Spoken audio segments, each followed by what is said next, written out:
So let's read through. They are telling us that BSL manufactures sugar and its related products and has been in operation since January 2001. Currently, the company sells. So to me, I will not leave a space. I will directly, here you want to answer part A directly. An evaluation of the financial viability of the proposed investments. So examiner has said proposed investments. It means that we have more than one investment. So it means that I have to look at each, I compute NPV for each investment. Then at the end, I will conclude with the one that has the highest NPV, okay? The highest NPV as the best investment. Okay. Okay, they are telling us, okay, currently the company sells 50 tons of sugar per week. You have tons of sugar per week in standard size bags of 50 kgs. Okay, so they sell in the bags, but each bag weighs what? 50 kg at shillings 200,000 per bag. So colleagues, whenever you're given this, at the time you're computing, since the selling price is based on per bag, and not per ton, not per kg. So it means that you need to convert. You need to convert your output to into bags. Okay, it's very key. So this current level of activity is deemed low by the board of directors, and as a result, the company has resolved to expand its operations to DRC and Kenya to exploit emerging markets in the region. So you have they are weighing to expand their operations to DRC and Kenya. Okay, so number one, expansion to DRC. They are telling us that the expansion to DRC will involve establishment of a subsidiary within the following associated cash flows. Okay. You have year one, rather year zero. Which year are we doing? That is August 2023. That is August 2023. Okay, so we have year zero and year one, acquisition of land, construction of buildings, acquisition and installation of production machinery, and investment in working capital. So whenever you're given this, you should at least, as you do this number, you should at least know where you're going to use these ones. So you're going to use these ones as you look at your, this can be part of your initial outlay. Okay. The investment, then plus also the investment in DRC is expected to have, okay, is expected to have economic service potential of 5 years. Very key, very key. The economic life or the useful life, the project life, starting from year 2. So also this is very key, because you can end up forgetting that here you're starting from year 2, not year 1. Okay, it's something that is very key. So as you draft your template to compute NPV, in your mind, it means that you will have from year 0 to year 6, because you have these costs that were incurred in year 0 and year 1. Okay, but as you start your operation, you expect to start earning from year 2. Okay. Okay, it is anticipated that the production and the sales of sugar will start. Okay, the production and the sales, very, very key. The production and the sales of sugar will start in year 2, and the proposed investment will increase. This is the proposed investment. Remember, as you do the number, it's very, very key. At focus on the project, on the investment you are going to. Okay, they are telling us that the anticipated production and the sales of sugar will start in year 2, and the proposed investment will increase BSL's existing annual output by 60%, and thereafter the relevant, also this word is very, very key. Which one will increase? The relevant output will increase by 5%, 5% annually. My machine, I don't know what is happening. Just a moment. Okay.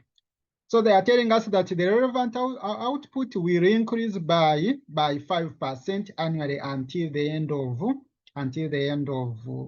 the project. Okay. So because now if we just keep on reading, we may not manage even time. So let me just try to, as we read here you will just try to put the summary and all that. For me, let me do some workings after you will come back to this.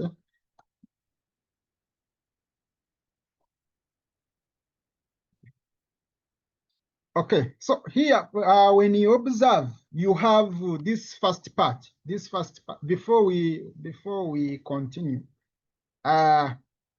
because the next part is talking about the selling price. So before we move on, we need first to know what is our output for each year. What is our output for each year?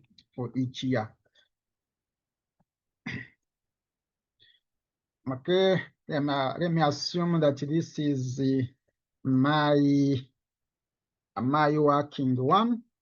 Let me assume that this is my working one, and I want relevant output for each year.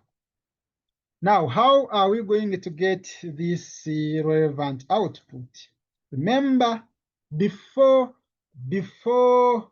opting to invest in this, before opting to extend your operation to DRC, you were in business, okay? Like here, they told us that currently the company sells 50 tons of sugar per week. That is before expanding, before doing any other investment. Okay. So currently the company sells 50 tons of sugar per week. This is per week. In a standard size bags of 50 kg at shillings 200,000 per week, rather per bag, sorry. So how are we going to handle this? How are we going to handle this? How are we going to handle this?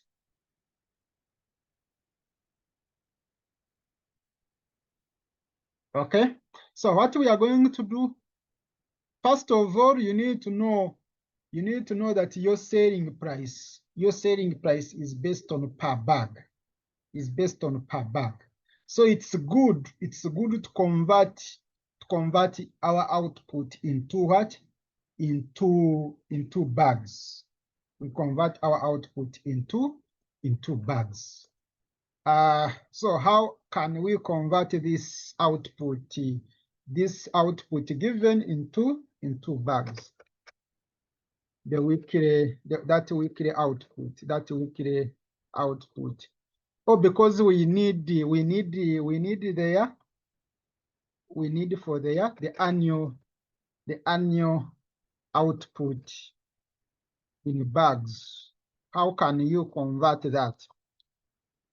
First of all, we are told that they sell 50 tons of sugar per week.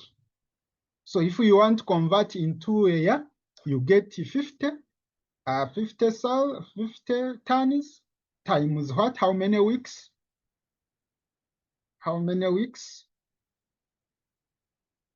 Before we even look at turning into annual, this is 50 tons of 50 tons of sugar in a standard size bags of 50 kgs.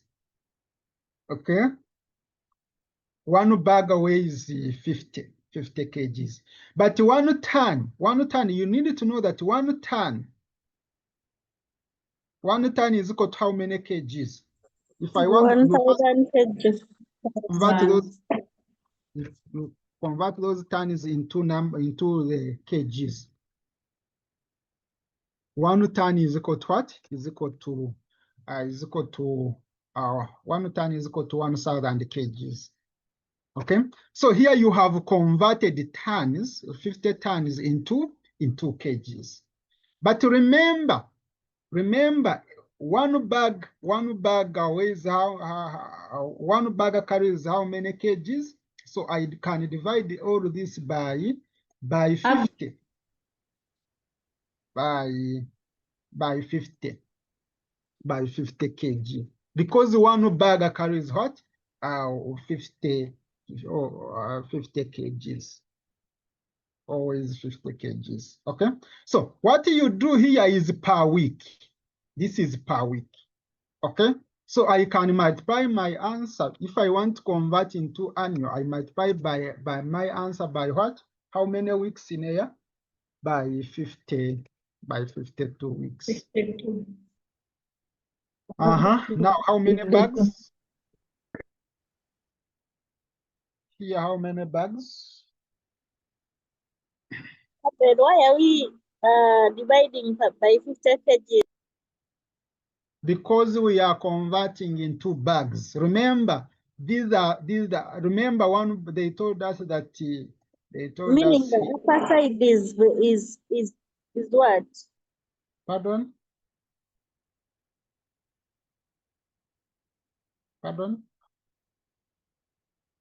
It's asking why we are dividing by 50 kg again. Okay. Just look at the question. They told us, which screen are you seeing? They told us that currently the company sells 50 tons of sugar per week. But as they sell these tons, they are selling in a standard size bags of what? 50 kgs. Okay, so it means that one bag, when they give you this standard size bags of what? Of 50 kg, it means that one bag carries how many kgs? One bag carries 50 kgs. Okay, so the question is, if one bag carries 50 kgs, what about the 50 tons?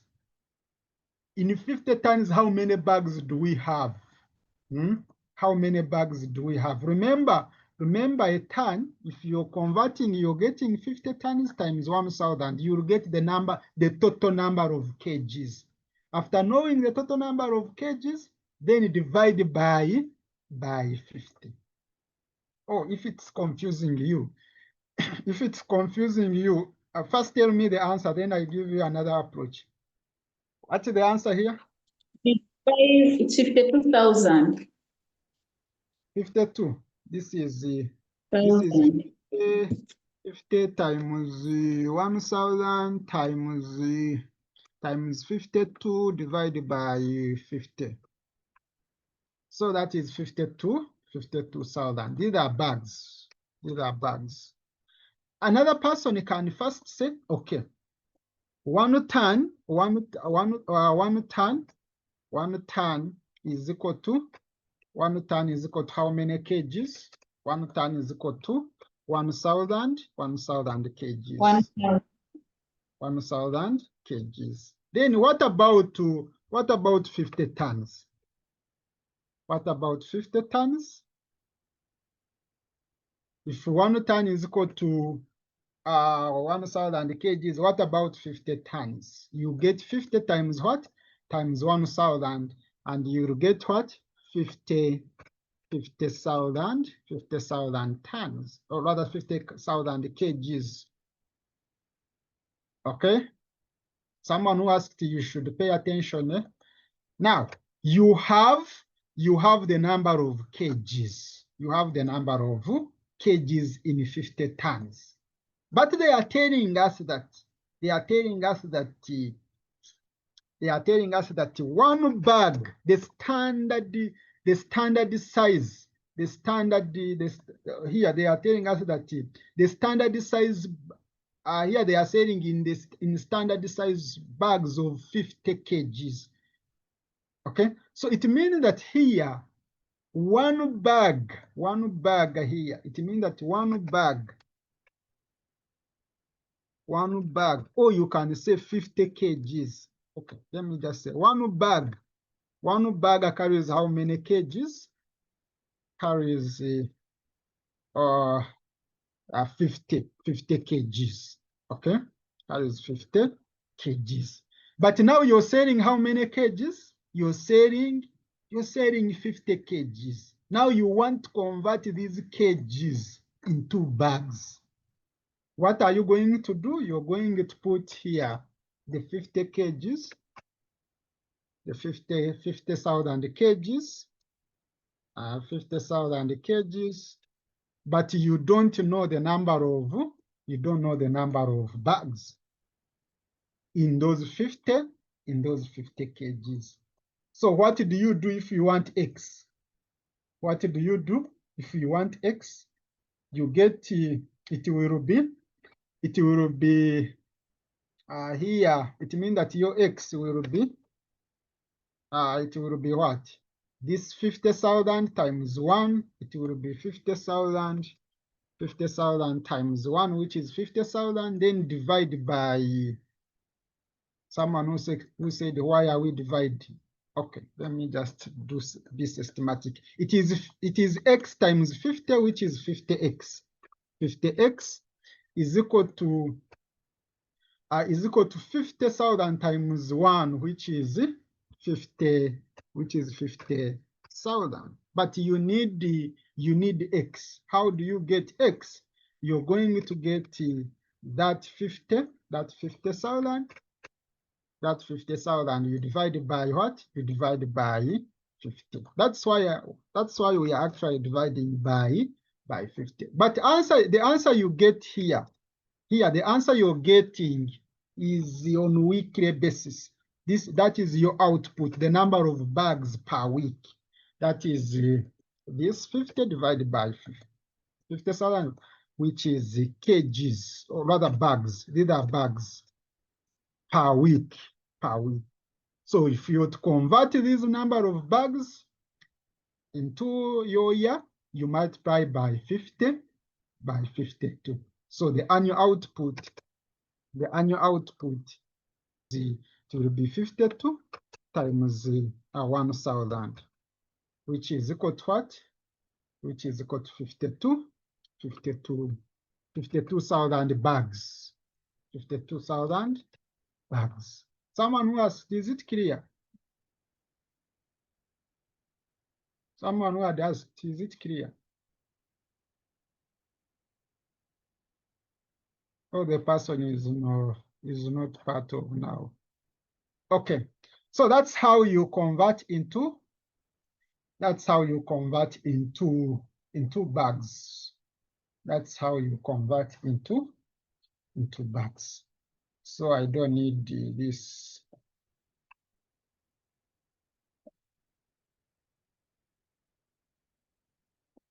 Okay, so we have this is currently, before looking at what? Before looking at at our investment in DRC. Remember, for you, as you do your NPV computation, you need the relevant output, the output that comes from that investment. Okay. Now, how are you going to get that relevant output? Remember, they told us that the production here, they told us that the production, your investment in DRC, that product. Okay, you invested in DRC, but they told us that it is anticipated that the production and sales will start in year 2. Will start in year 2. So it means that as we try to get our relevant output, we should get output from year 2 to year 6. So here I can put here my periods years. Here I have year 2, year 3, year 4, year 5, year 6. Okay. Then they are telling us that and the proposed investment will increase. The proposed investment will increase BSL's existing annual output by 60%.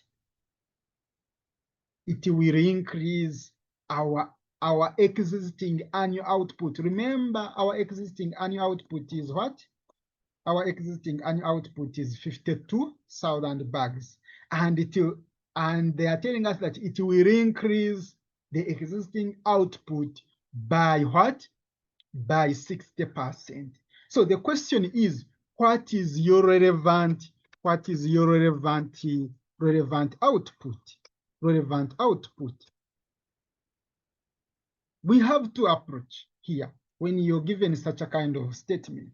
You can, because I want to know the output that comes from this investment that I'm talking about, not the existing one. So if I want the relevant output from this investment in DRC, I simply get the 60%, then times my existing annual output. That is one approach. Here you will get directly your relevant output. You will get your relevant output direct. The output that comes from your what? From your investment. So here we are multiplying by 52. That is one approach. That is one approach. And it is a bit, this one doesn't take time. Or another person can say that, okay, I have my years, I'm just going to illustrate just for 1 year. I have my years. Oh, sorry. Here it's year 2, year 3. Just let me stop here. Then, the person can first get the total output, the first column for total output, combining all investments, the output from existing investment and the one in DRC. And how are you going to get that total output? You are going to get the increase 60%. Now it means that the overall, this 52, if you want to know the total output, you get 1.6. That is like if you want to know the shortcut. Initially it was 52. It was 52. Now this 52 is increasing by 60% because of the investment in the DRC. So because this one is increasing by 60%, it means that now the overall, okay, it is like 52. No, I can just be assuming it is like 52. Then you increase this figure by 60%. Okay. Here, what you will be getting is the total. It's the total output. The total output for both your existing investment and the one in DRC. But remember, you want just your focus should be on the investment in DRC. So how do I get the relevant output now? It means that you remove the existing output. The existing output, which is what? The existing output, which is 52. Then the balance will be that one. It will be the balance relevant output. It will be now the one in DRC. So you get this minus this. That is another approach. First get the total output, then you remove the existing output to get the relevant. But really, this approach is a bit easier. It doesn't take time. The first one. Any question? Any question? Okay, after getting your relevant output, they are telling us that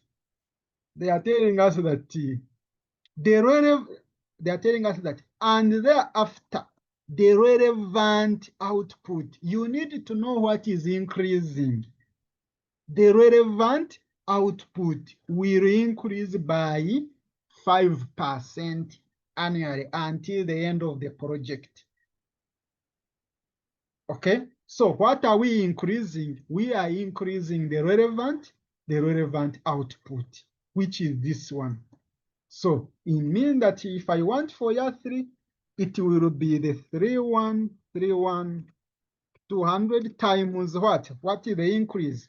5%. So if it is an increase of 5%, I just get now it is like 105%, 1.05. And what do you get? This time is 1.05. That's what you get. Okay. But where you're lost, please, you ask. I keep on increasing this by what? Because it's the relevant output that is increasing. So I get this times 1.05. I do the same here. This times 1.05. Even here for year 6, I get this times 1.05. And that is our output. That is our relevant output. You are done with that part because now you know the output. And remember, this is what? This is in a bag. These are your bags. Okay? These are in bags, not kgs. Don't forget that. Okay. So next, they are telling us that the estimated selling price per bag, this is per bag, will be CDF, will be CDF 137,000 in current terms. So if they say current terms, then you need to first check and see whether you have inflation in the question. Okay? Okay, but before talking about the current term, they are telling us, before looking at inflation, they are telling us that increasing by 2% annually, effective year 3, before adjusting for inflation. So it means that here, as you determine your selling price, okay, let's do this also as well. The working for selling price. Okay, this working we can combine. We can combine it to get the revenue. So how do we get revenue? Remember revenue also from year 2. That's when the sales commenced. That's when the company started to sell. Because they told us that it is anticipated that the production and the sales of sugar will start in year 2. Okay. Now, how do we, before Remember, how do you get, first of all, how do you get revenue? You get selling price, times your output. Now we have output. We don't have, okay, we have the selling price, but this selling price must be adjusted. We have information that can help us to get selling price for each year. And they are telling us that the selling price per bag will be CDF. I can first get the selling price in current terms, then I convert them into nominal price or cash flows or prices. So I can first get the current selling price. I can first get the current selling price, the one in current terms, before adjusting for what? Before adjusting for inflation. Okay. Or other people can just do it at once, or we can just do it at once. Okay. How? They told us that the estimated selling price per bag will be CDF 137,000 in current terms. So this is your starting point. Increasing by 2% annually, effective year 3. So this increase will come in year 3, effective year 3. So it means that in year 2, the selling price you should base on is this one, 137,000. But it is in current terms. It's in current terms. Increasing by 2% annually, effective year 3, before adjusting for inflation. So because of this statement, to avoid making a mistake, it's good to first create a column for the current terms. Otherwise, you can end up making a mistake, because that increase of 2% is based on the current price before adjusting for inflation. So I am going with this year 2. You have 137,000. Okay, this is in the current term. Then year 3, effective year 3, this figure is going to increase by 2%. The price is going to increase by 2%. Increasing by 2% annually, effective year 3. But before what? Before adjusting for inflation. So it means that I am going to increase this by 2%. I get this figure, I increase it by 2%. How do you increase it by 2%? Simply get 1.02. You do the same, because the increase is annual. Every year, the current term is increasing. You get this times 1.02. You also get this times 1.02. You get this times 1.02. This is before adjusting, before talking about inflation. Okay. Now, remember, as you do this, since our cash flows are in current terms, we need to adjust this selling price and get the nominal or the adjusted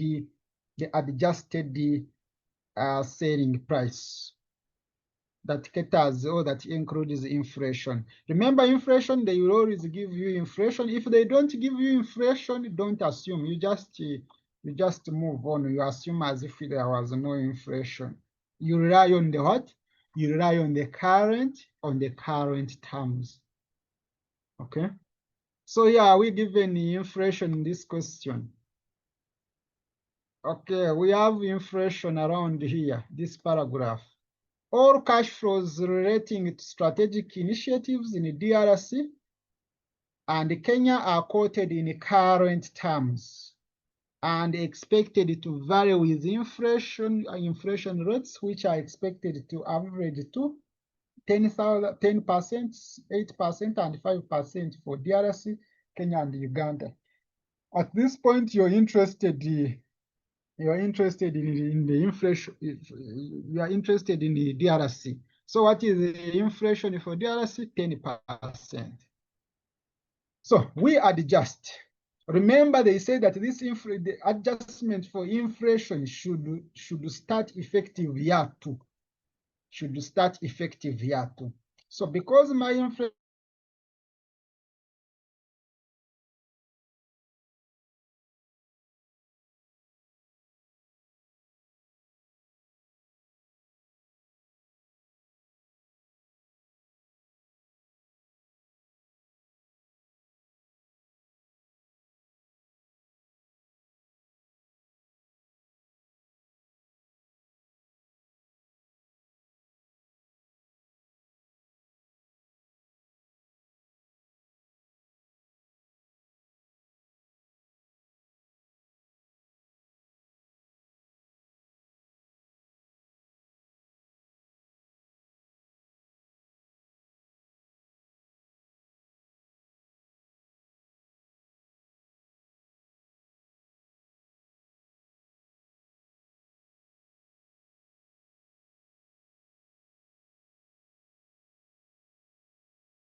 it's because of weather.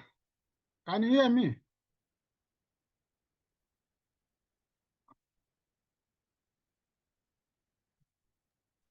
We can now hear you. The weather is not good. I think that's the problem.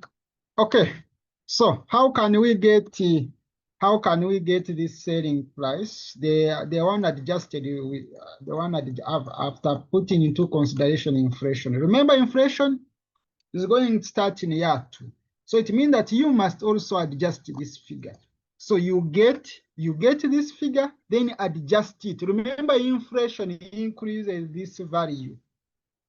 The inflation is going to increase these values. So you get the value you have times 1 point what? The inflation in DRC is 10%. So it is 1.1.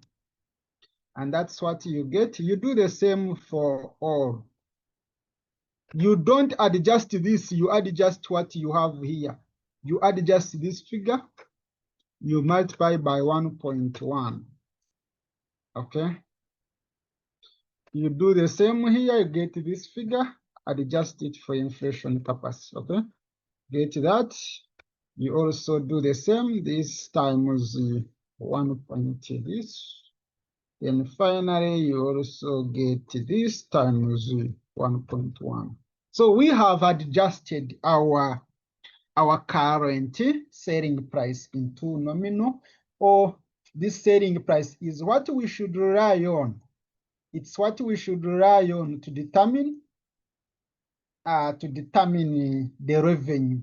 You rely on this. So it means that as I get my revenue, what am I doing over here?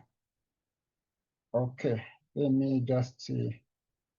As I'm determining my revenue, I have to also include output, the relevant output in bags, because I want total revenue. I want total revenue. So the relevant output will be, you have everything. You have already your relevant output, this one. Okay. So you have that, you have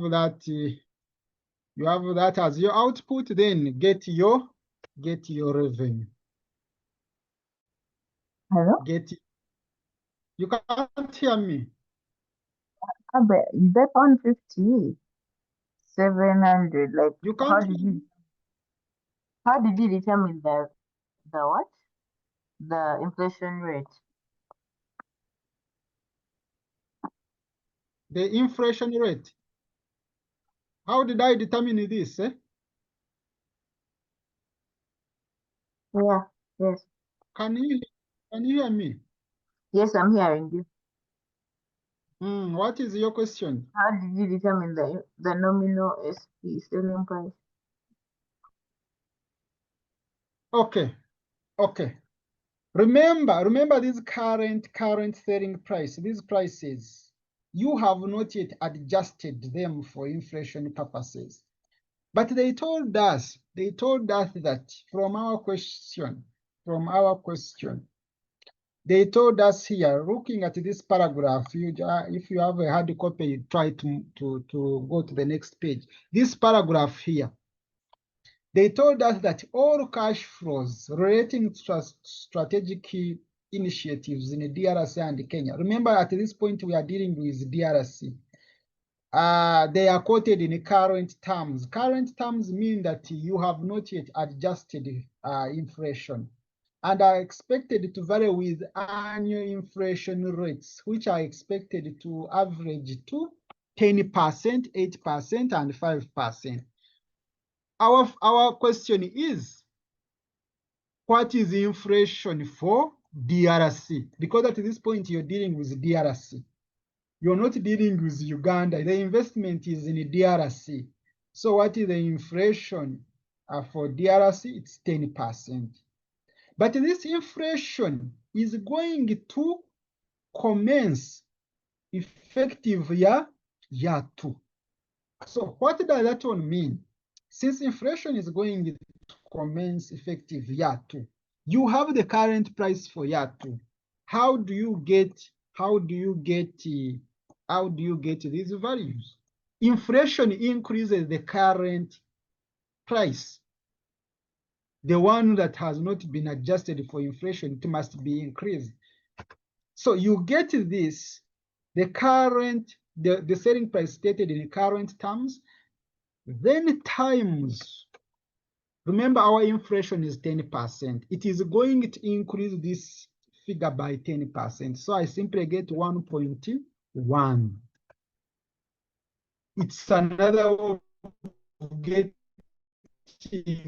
this figure, the 137 plus the 10%, 10% of 137,000.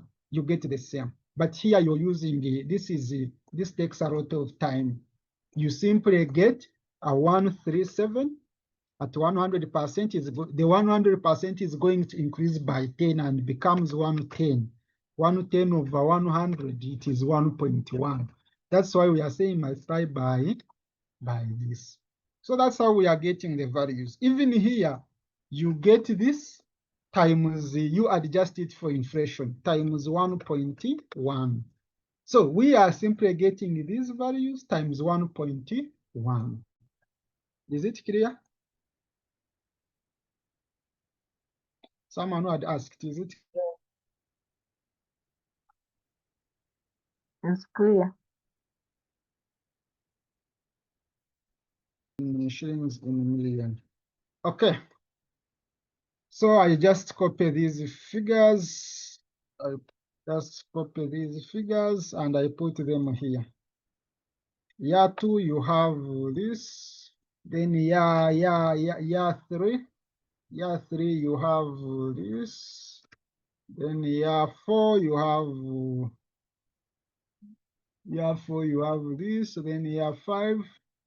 Year 5, you have this. Then year 6. Year 6, you have that figure. So that is our template. That is our template. That is our template. Now, since they are telling us that the variable cost,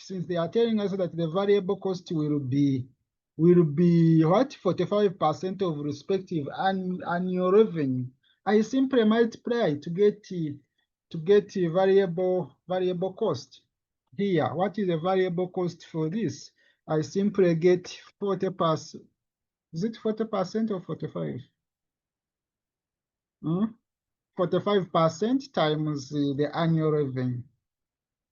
I get the 45% times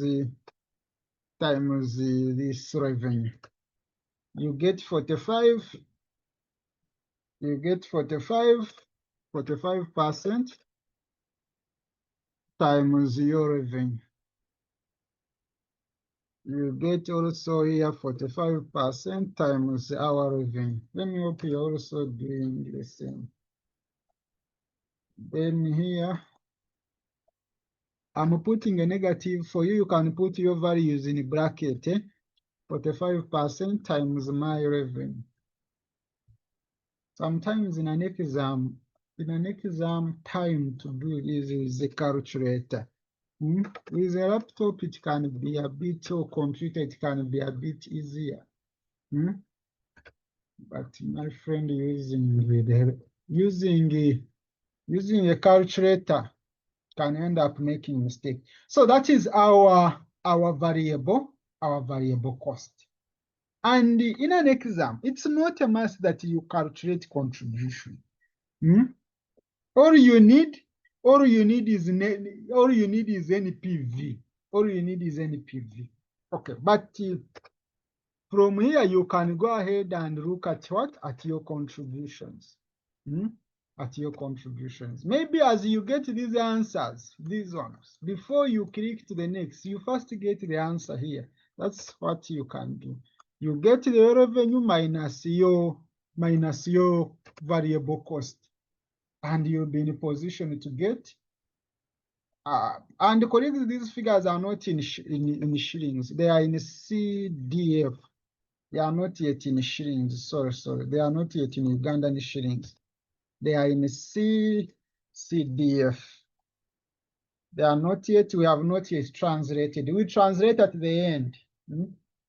Okay, so that is my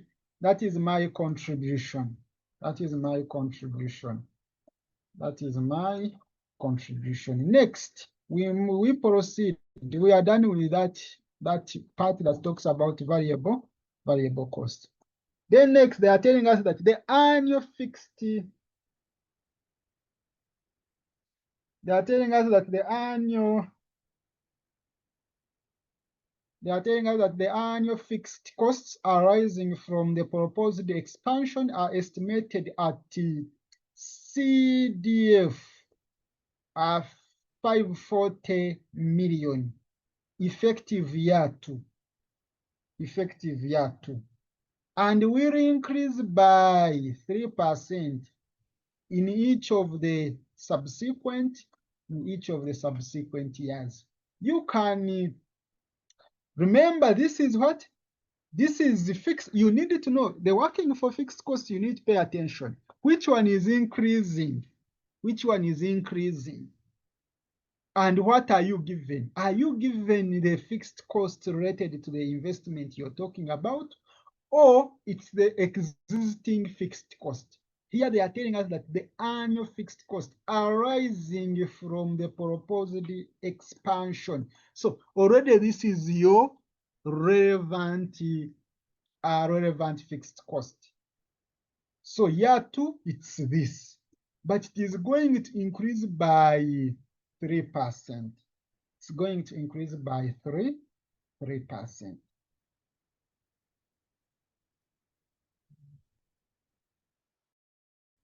In each of the subsequent years. So what are you going to do with this? What are you going to do? One person can decide to do from the table or do working, because this one doesn't really. Anyway, let me put a working here. Working number 3. It's about relevant fixed cost. And you need from year 2 to year 2 to year 3, rather to year 6. And how are we getting this? We are going to get the for year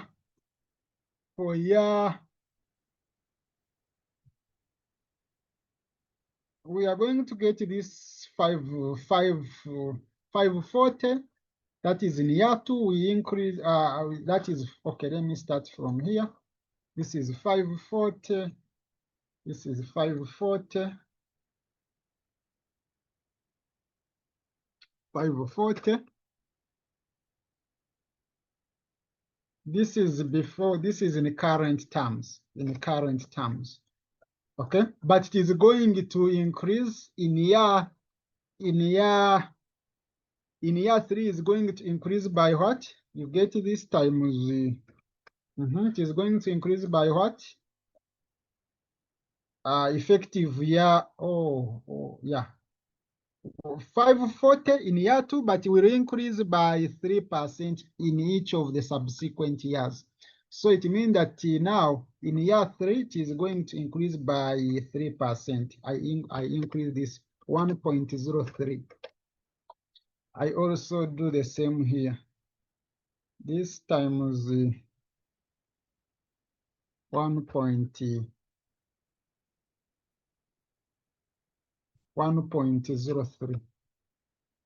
Then you do the same here. This times 1.03. Then here it's here it's this times 1.03.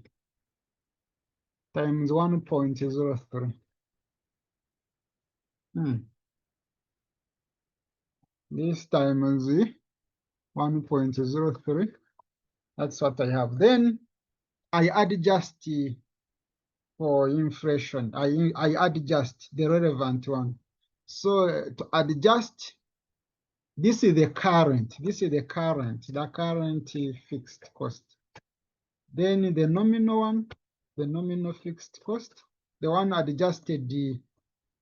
Remember, inflation starts in year 2. So I get this times 1.1. Then I get also this times 1.1. This times 1.1. Okay. Let me hope, colleagues, you are following, yeah? And you're understanding the reason why we are doing this. Eh? We are now we are adjusting for inflation. Eh? This time is 1.2. Other people you can create another column for inflation. Then you adjust 1.1. Colleagues, are you understanding? Are you understanding how we are getting this? Why we are doing all this? Eh? So other people you can create a column like here. Then here you put your your inflation. This is inflation. The inflation you're adjusting, this is 1.1, everything. Yeah, or it's 1.1. So to get this one, you're getting this figure times this. Okay, so this is what you will take. This is what you will take in your template. This is in CDF in millions. So we take this one to our computation. So we less here we will put the fixed cost, which is what here the fixed cost, it's this. Then here I get this. Then here when you look whatever I'm doing, okay. So what I have realized, when you don't do this concurrently, you end up not doing anything on the template. Then here you just do this. Then here it's then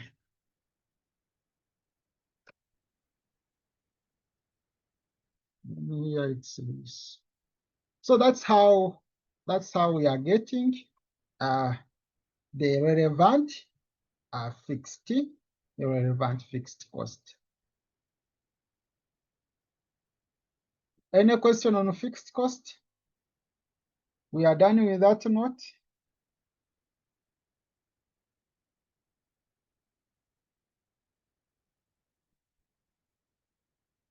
Can we proceed? Can Yes, we proceed? It's okay, we proceed. Okay. Next, which screen are you seeing? The question paper or the workbook? Question paper. So we are done with this note now, this one. So we proceed next. In addition, DRC subsidiary will pay to its holding company annual royalty fees of CDF 145 million in year 2, increasing by 4% in each of the subsequent period. So this is also now in the books of the investment in DRC. This is an expense. This is the cash outflow. But in the books of the company, the parent in Uganda, it's what? It's an income. So you will first handle the royalty the way it is as an outflow. Then at later, you will, as you handle the part of Ugandan shillings, you will bring it as an income. Okay, you will explain that. Now let's do the working for royalty, because you have also to adjust for inflation, like the way we have done for fixed cost. So here it's the relevant, okay, the royalty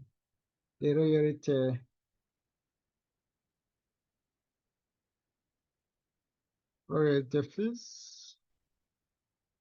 Okay, we have from here, was it from year 2? Let me see. Yeah, effective year 2.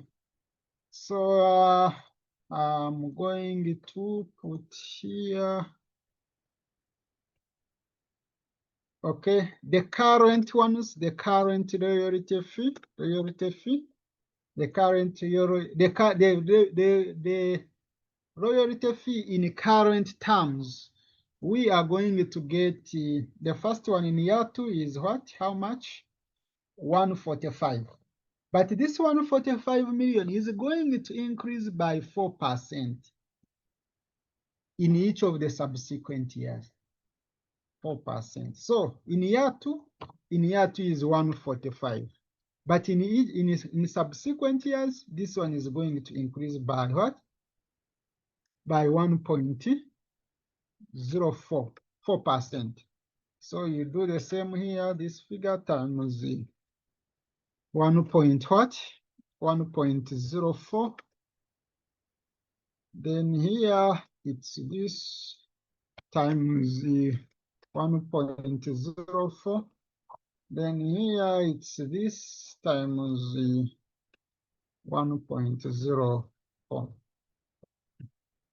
But remember the inflation bit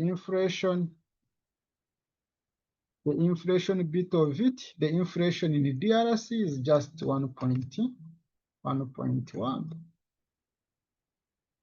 Then finally the nominal royalty fee in millions. Which screen are you seeing? Question paper. When I play look. Gains.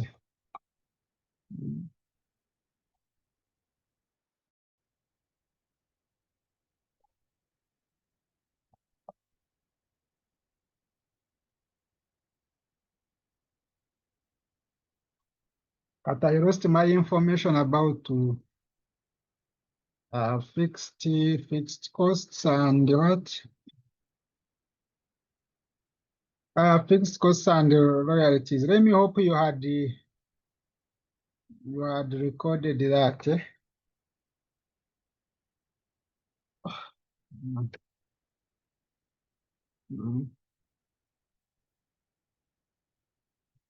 Let me hope you had recorded that. Let me first save this.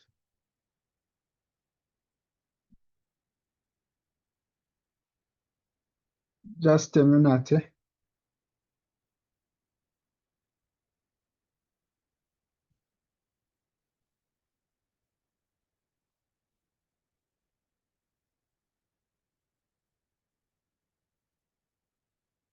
You don't know what is happening to my machine.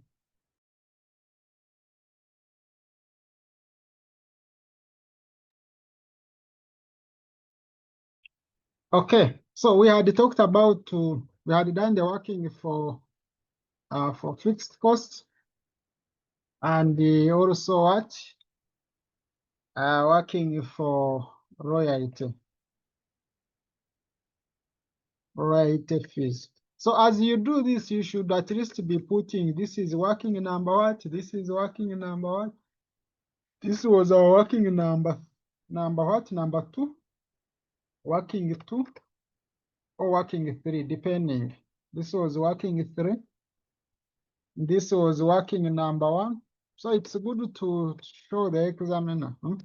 This is working number 1. Okay, don't really recall what we had in those. I am not going to repeat.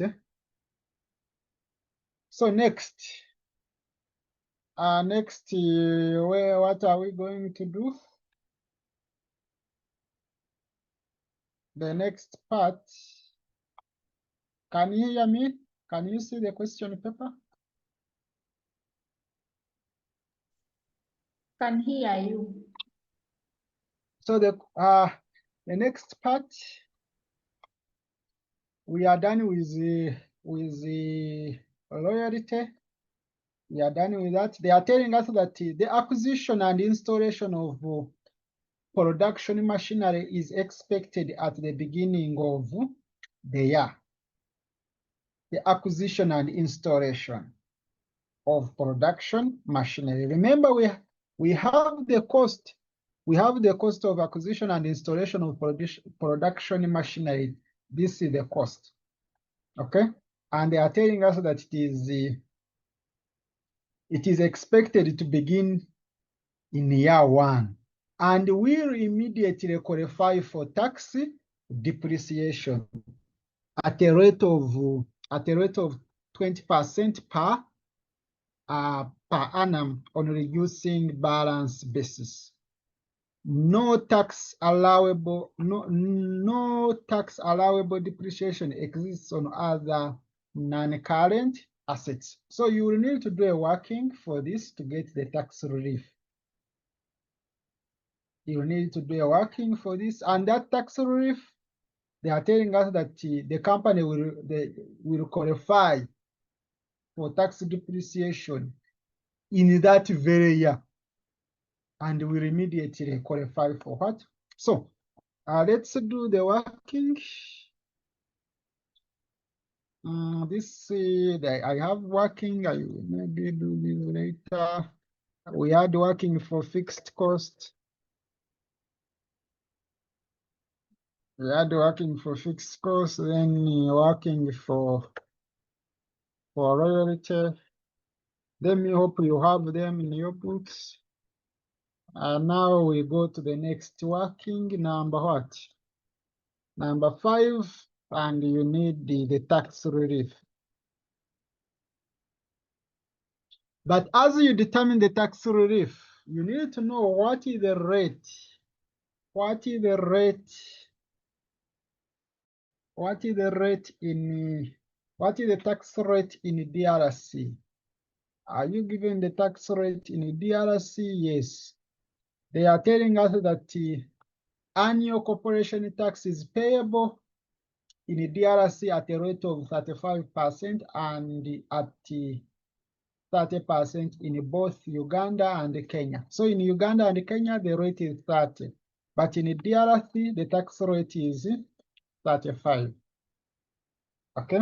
So we need to do the working for tax relief from year 1, because the tax depreciation is going to start. You're going to start claiming in year 1. So here it will not be from year 2. It's not in 1 year areas. It is immediately. So it is year 1, year 2, year 3, year 4, year 5, year 6. Okay. So in year 1, we have different ways. You can first put the computation here part, the computation part. Okay, so here you have this minus this. Let me hope it is clear to you guys. Where you're not understanding, you ask. Okay, now what is the tax relief? Tax relief, it is 35%. That's what you're claiming. That is the tax rate in DRC. And it means that you are going to claim in this year, since you're claiming immediately in the year you're making profit, you're going to get this. This is the tax, the depreciation. You claim the 35% of this, the 35%. Even here, you do the same. You get this time the 35%. Even here, the same. You get this times the 35%.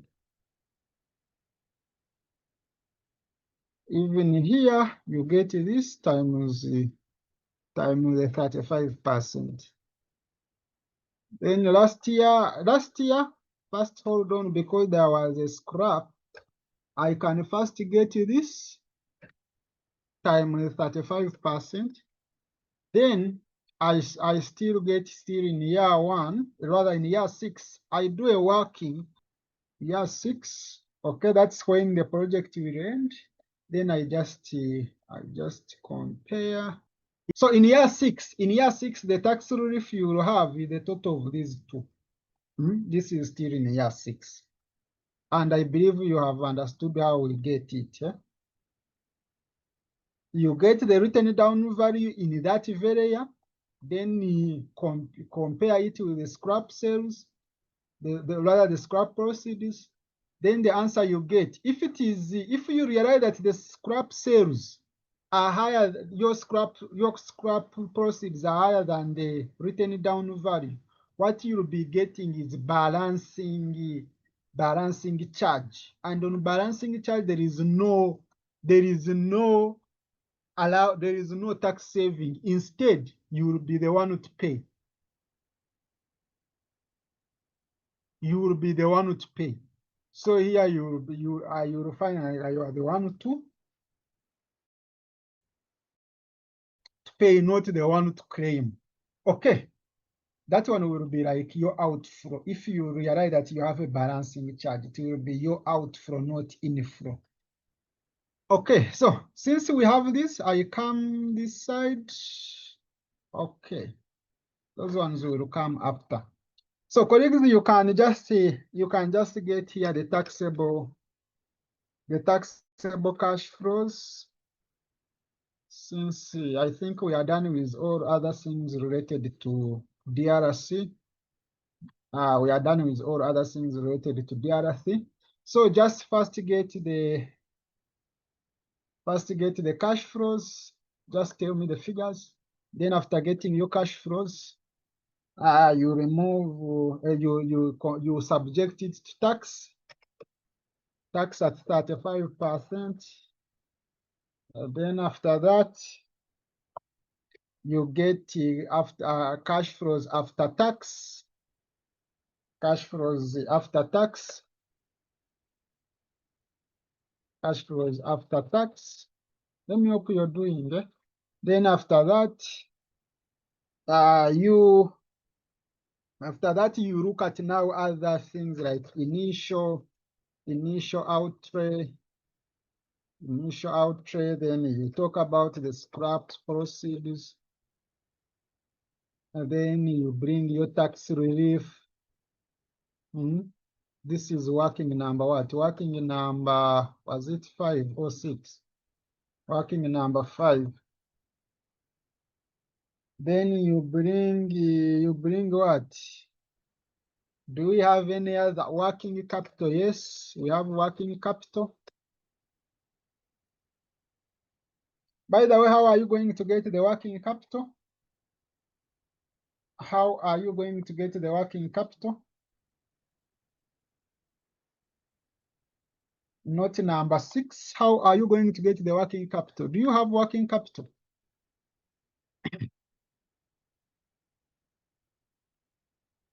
To get the working capital, the relevant working capital, what we are given here, they told us that the investment in working capital is this in year 1. What about other years? What about other years? To get for other years, you will just adjust. You just adjust for inflation purpose. You just adjust for inflation purpose.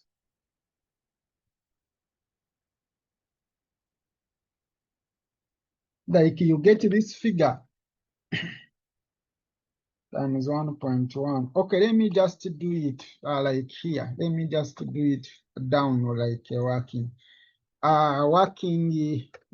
capital. Working capital. So for working capital, what you're going to do is to simply get, of course, what you have in year, that was in year 1. You have year 1, year 2, year 3, year 4, year 5, year 6. So in year 1, what you have in year 1, so you need the relevant working, or the incremental, the relevant working capital, or incremental working capital. So how do we get this? In year 1, you actually have, I will put that one as my working capital at the start as a negative. It's the money you're going to invest in the next. Okay. Then in year 2, what will happen is that I adjust. I adjust because in year one I started with 1,200. It's going to be injected.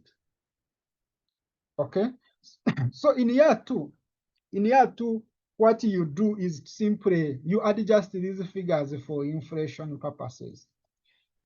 Okay, so if you adjust this,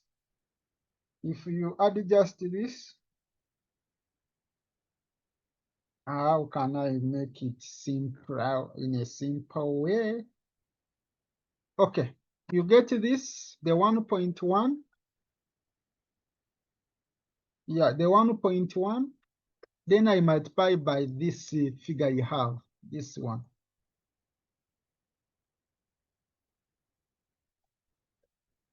Here I get the 1.1. Then I multiply by what? I multiply by 1,200. This is not the increment. What you're getting is the total, what you need in the next. This is the total. But the incremental bit of it is the balance. This one, the balance, the difference between this minus this. That is the one that is incremental.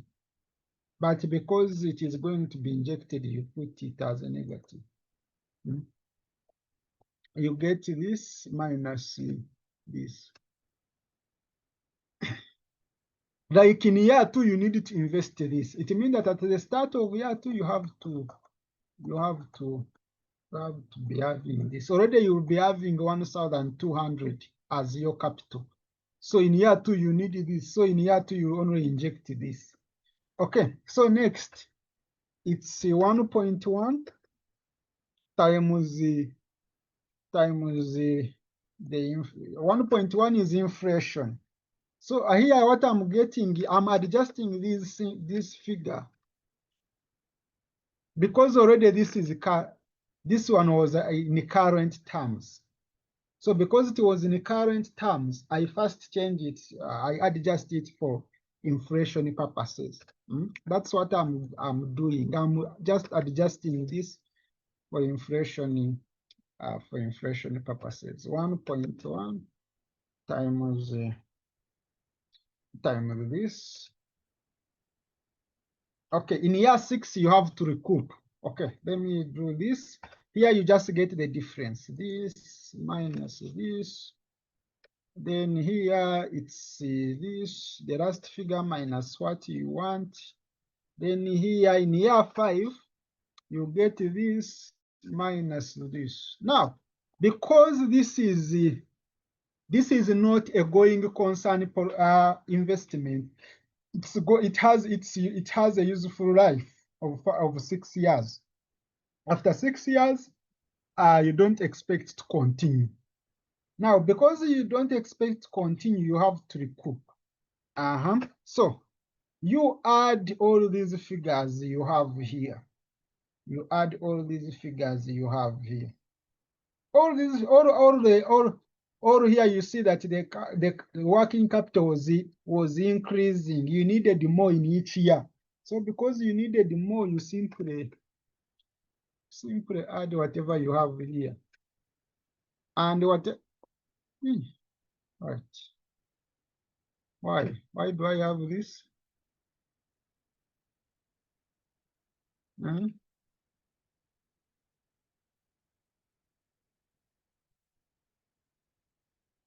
Okay. So why is it that when you add, what do you get? Just add these figures. You must get the same answer. You must have this. What do you get? Try to add.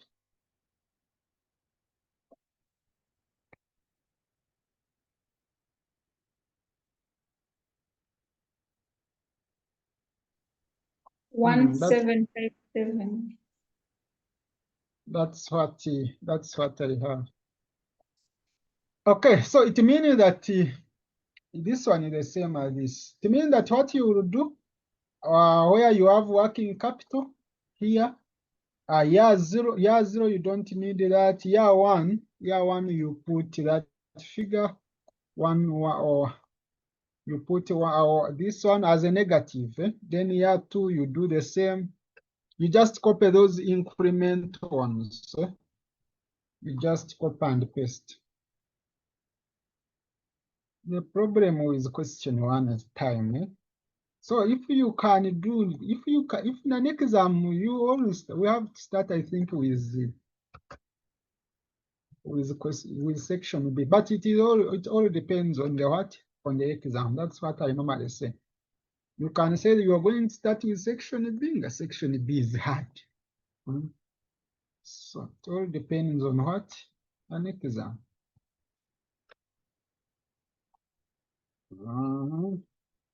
But the strategy is we should not spend 90 minutes on question 1. If you realize that you're using 90 minutes on question 1, you just leave it and go to the next.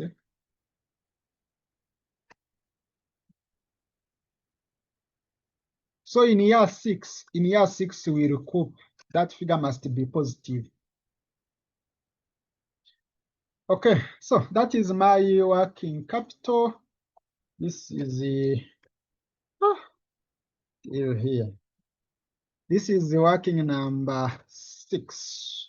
Okay, I have the relief. You also you copy the relief and put them there in your relief. You copy and paste them. Okay, what else do we need? We are done actually. What else do we need? Remember, there is investment in Kenya, which you have also to do. So what else do we need? After working capital, I don't think, simply get your net cash flows. Your net cash flows, remember your net cash flows will be in CDF. So after that, you exchange, you put the exchange rates. Now you need to do a working for the exchange rates. You need to do a working for the exchange rates. This is working number 7. The exchange rates. And how do you get the exchange rates?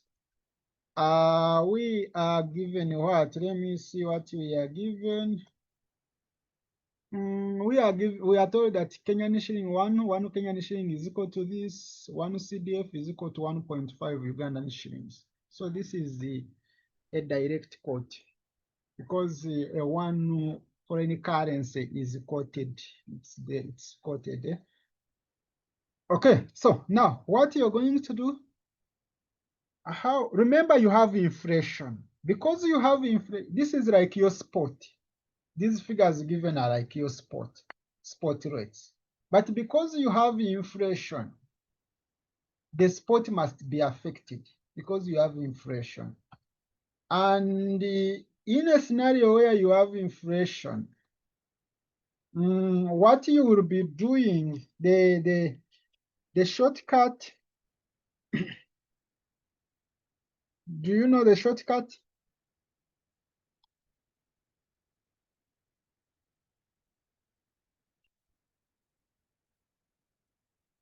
Do you know the shortcut?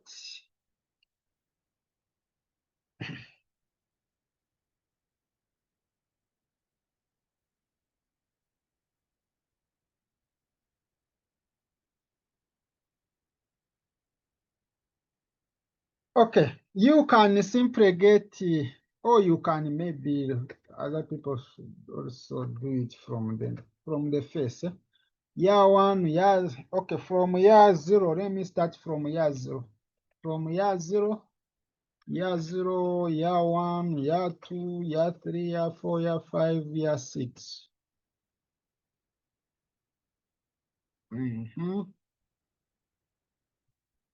But before we do this,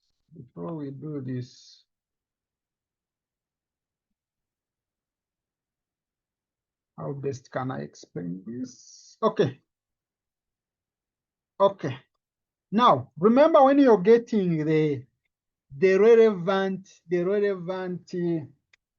movement in exchange rates, we have the formula that we normally use. S1 is equal to the spot rate times times what? Times just understand what is HB, what is HC. HC is I normally understand it from the start, the down one. The down one is always your home base, the base in your home country. So this is the exchange rate. HC is the inflation rate, in the foreign country, exchange rate in the foreign country. Then inflation rate in the foreign country. Then HB is inflation rate in your home country. In your home country, that is Uganda now. Okay, so it means that to me, as I am doing this, I will just, in my mind, I will just be getting the 1 plus like here. What I will be getting, I simply get the 1 plus, I leave out the S naught. I get 1 plus, what is the inflation rate in DRC? That was it 10%? 10%. Then over, this is over 1 plus what? The one in Uganda is what? Was it 5? Yeah, 5%. So it means that here what you're getting is what? This is 1 point what?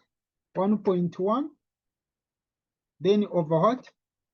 1.1 over what? 1.1 over 1.05 over 1.05. Okay. And what do you get? Or you leave your answer like this, then you come here. You come here. Yeah, zero. Yeah, zero, what is the spot? Yeah, zero, the spot is 25, the exchange rate given in the question. Because the inflation rate starts in year 2. These adjustments are going to start. The adjustment you're talking about here is going to start in year 2. So in year 1, still it is 25. But in year 1 is 25, in year 2 is 25. But in year 0, 25, year 1, 25. But in year 2, where inflation it starts from, I get the spot, that is S naught, the previous exchange rate, then times my inflation, my movement here. Like that's why I say that here you go ahead and just get the figure here. This one divided by this. It helps you. I will be just getting the previous exchange rate times this, the previous exchange rate times this. So like in year 2, I get my S naught, which is 25, the previous exchange rate. Then times my adjustment, this one. I can round off to, you round off to, with exchange rates, don't round off to a whole number. At least round off to, let's say to 1, like to 1 decimal point. Then here, it will be the previous exchange rate. Then I multiply by the movement here. Even here, I do the same. The previous one times the movement here. The exchange rate in you guys and you are quiet. I'm using 25, yet it was 1.1. Or rather 1.5. All of you are quiet. This is 1.1, 1.5, not 25. You use 25 for Kenya when you're translating. So that's what you should have done.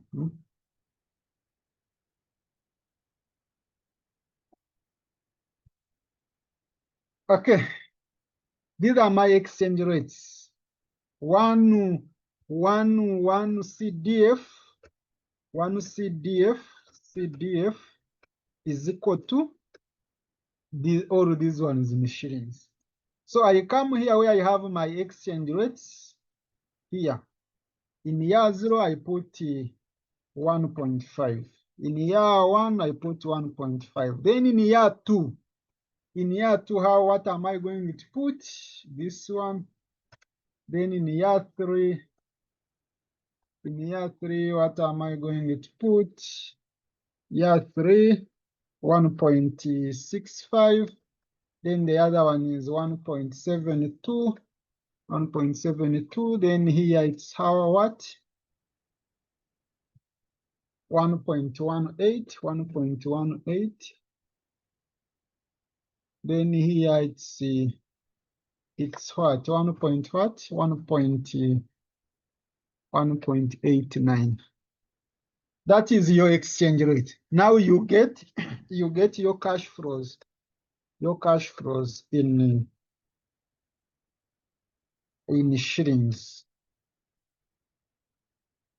And how do you get this? Of course, colleagues, you will have. Do you have these figures? Do you have these figures, colleagues? Do you have taxable cash flows? Or you didn't write also? Anyone with taxable cash flows? No, let's find them. Because it can help us to be systematic. I believe you have, what was the fixed cost here? Fixed cost in year 2? It was 594. 594. Then in year 3. 612. Then in year 4. 630. This was 630. Then in year 5. 49. 649. Then last year 669. 669. Then what was our royalties? 160 in year 2. 160. Then Then year 160. this is 16. 6. Then next 173. 173. 179. 179. Then next, 87. pardon? 187. 187. Okay, so here when I have this, it can become very easy for me since I'm using the computer. But in an exam, these ones takes a lot of time to add, subtract.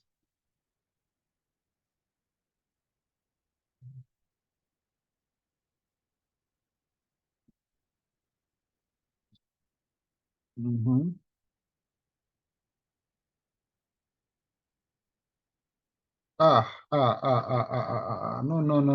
I'm getting the contribution Supposed to have minus contribution minus fixed the cost cost minus royalty. minus the royalties. Adding, for your adding.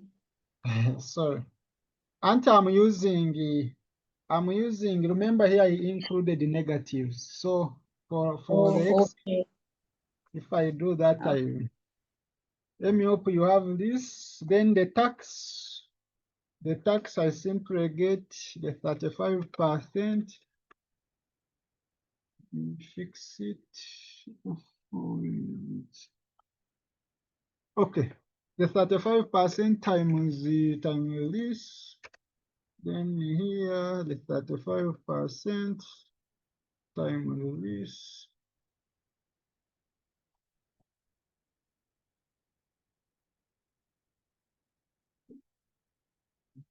I don't know whether you get the same. See?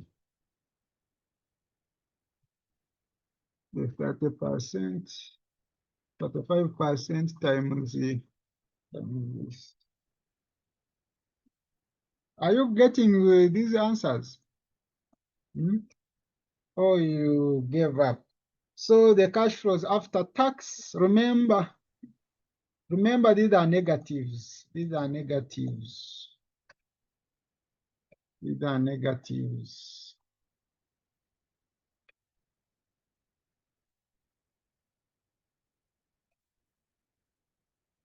These are negatives. Spending a lot of time on this question. Don't expect it. Okay. So here the cash flows after tax, you get your taxable profits minus the tax. So the answer will be I get this and minus this, but because I'm using the Excel, I add. So that's what I have. What was our initial trade? Our initial trade in year 0. In year 0, what do we have?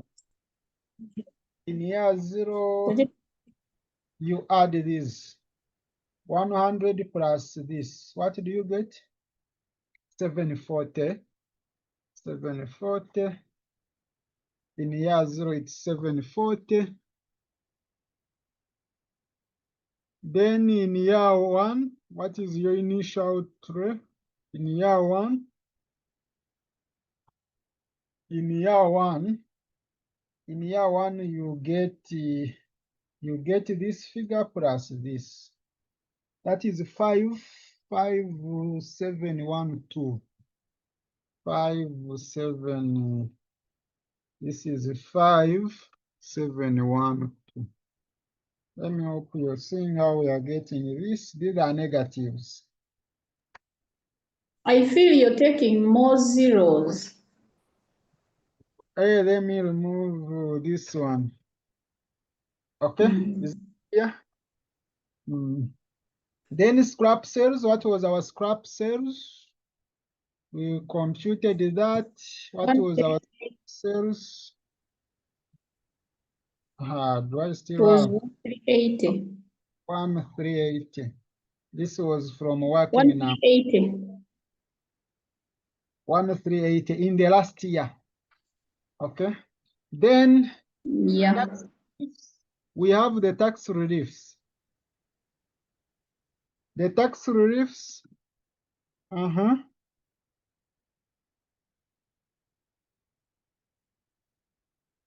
The tax reliefs, we have them. You just copy, you have them. These are the tax reliefs. You just copy because they are claimable in that very year. So in year 2, it will be this. In year 3, it will be this. But in year 6, you add these two. In year 6. So you just be telling me here it's how much. Year 2 is where here. Remember, if it's a tax relief, you don't subtract, you add. Are we together? So it is this, then here it's 258. Then here it's 206. Tax relief is a cash inflow. It's a cash inflow. There's that I'm not getting well. There's that one you're saying we add, that one of year 6 and 5. Yes. Because you see this one.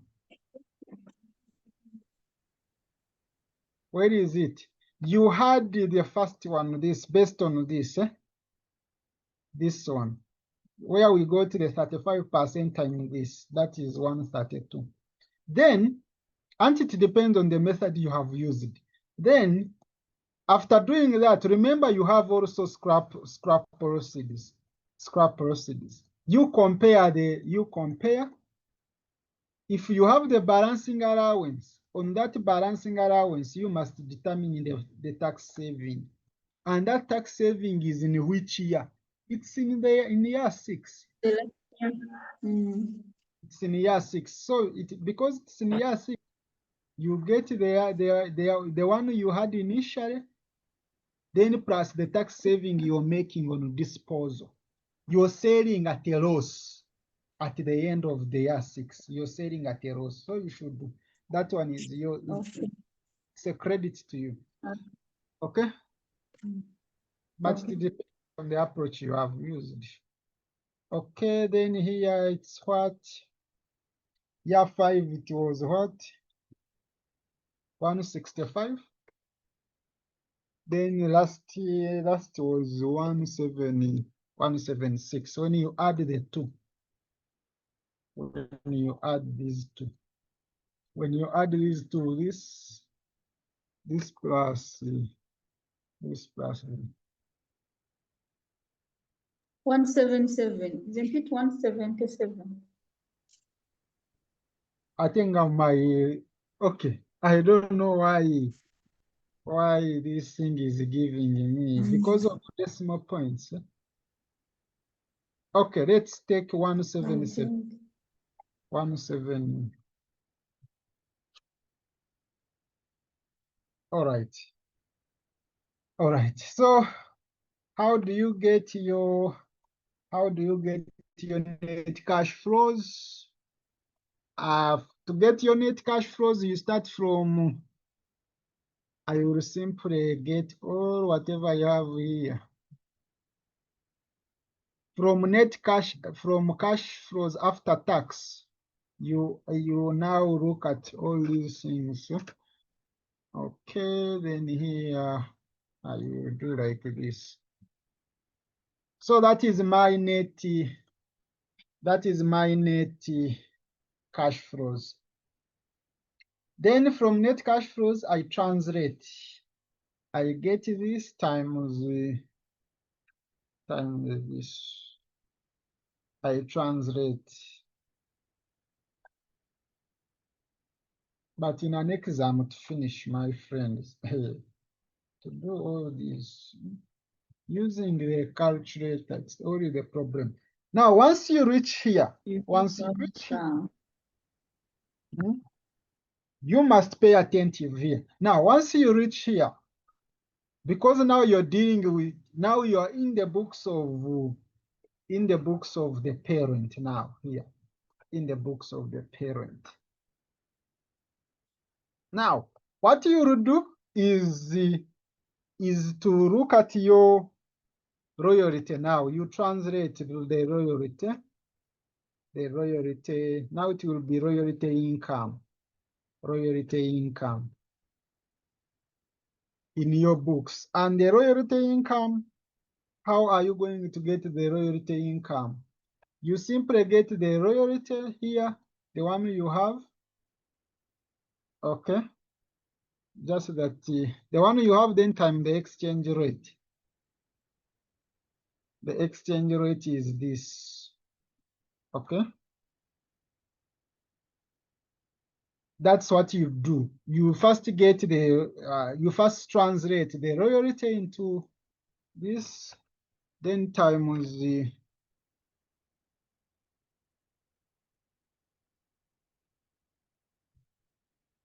times what the exchange rate is this. Okay, you do the same for all. You do the same for all. You do the same for all. You translate, you first translate. That is your income. This is an income which should be taxed in Uganda. So the tax on royalties, the tax on royalties. Abel, pardon, now you're getting the royalty income. Royalty income, we are getting already. We have the royalty fee in seed. So we translate that royalty Ugandan shillings. This is in UGX. Oh, we use the exchange rate. Yes. Okay. We use the exchange rate. Then here, the tax on royalty income,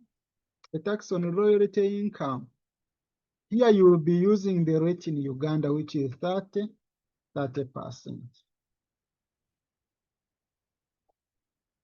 And it means that you're getting negative 30%. Okay, you want to get because it's a tax time with this. Then here you do the same, the negative 30% time with this.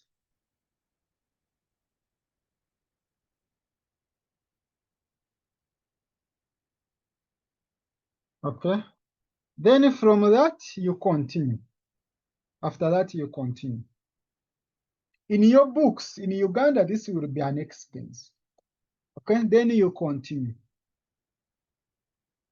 Remember what you have here is your cash flows in your books, okay?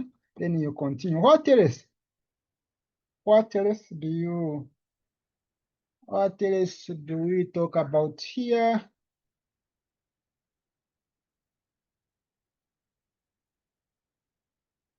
Do we talk about any other thing here, really? Let me see. Oh my God, this question. But remember, we still have to talk about Kenya.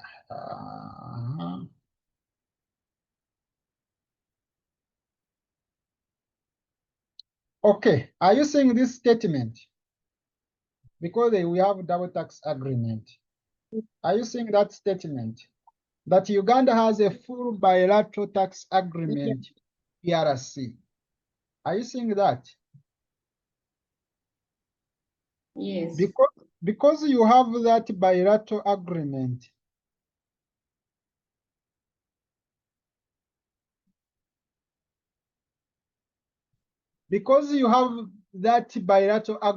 it means that in Uganda, you are not going to tax. You are not going to tax this contribution. Please take note. Without that bilateral agreement, we go ahead and tax this contribution. This one, the contribution. Without bilateral agreement. Okay? Without bilateral agreement. But because we have bilateral agreement, and as you tax this, you first translate this into Ugandan shilling. We will see that in Kenya. In Kenya, because we don't have bilateral, so we need to tax that in Uganda. Okay, so next, because we are not taxing, that's all. And also another thing is that if you realize that the tax rate in DRC is lower than the one in Uganda, if the tax rate in DRC is lower than the one in Uganda, then you also need to add additional tax payable on foreign cash flows. If let's say it was 25%, and in Uganda, the tax rate is, assume that in Uganda, the tax rate is 30 and in DRC is 25, then you go ahead and add here what we call additional tax payable.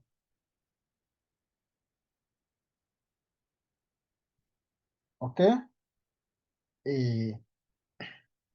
And how will you be getting that? You get the 30% in Uganda minus in the other country which has the lower rate. Then you will be subjecting your cash flows at 5%. You will be subjecting the foreign cash flows by 5%. But in this case, we don't have that. Okay, so get your net cash flows. How do you get your net cash flows now in Uganda? The net cash flows in Uganda.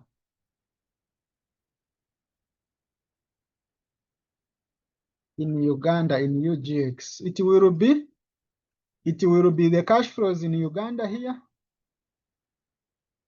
Okay, then okay, let me just sum. For me, I can just sum. I can just sum from this. You are getting the cash flows you have here plus or minus whatever you have here. Okay, so please take note. Then next, lastly, you will look at now. These are net cash flows. You have not yet discounted. You go ahead and discount present value factor at what? You're going to discount using what? Are you given the discount rate, or you have to look for it? From this information, you have to get the discount factor. From that information, you have to get the discount factor. So how do we get the discount factor? You do the working number 8. We need the discount factor. And the discount factor is work because you have equity and debt. So what will be the cost of equity? That is KE. The cost of equity will be you have RF plus your beta. I understand that you will know that it is beta, then times the risk premium, RM minus RF. RM minus RF. In that question, what is our RF? In our question, what is our RF? In our question, RF is what? RF risk-free rate, or the yield on government security, is 8%. Then RM is what? RM is what? 18%. 18%. So you get the 8% plus what is our beta? 1.2 times the open bracket, the 18% minus the 8%. What do you get? Tell me the answer direct. Put some speed and rate. Put some speed. This will be what? The 20%. That is the cost of equity. What about cost of debt? Cost of debt. What about cost of debt? That is KD. Are we given a debt? Are we given a debt? Remember, we are told that BSLO's incremental borrowing cost before tax averages at 20%. This is the rate before tax. So you adjust it for tax purposes. And in Uganda, for tax purposes, it's 30%. So we get the tax rate, we get the borrowing rate, the interest rate. The interest rate times 1 minus tax rate. So in short, here you're getting that rate 20% times 1 minus 30%, which is equal to, if you don't want to waste time, simply get the 20% times 0.7. If you don't want to waste 14%. time. So that will be 14%. 14%. Now, once you get these two, how do you get work? Work will be equal to what? This question that takes time. Work will be equal to what? Are we given the proportion?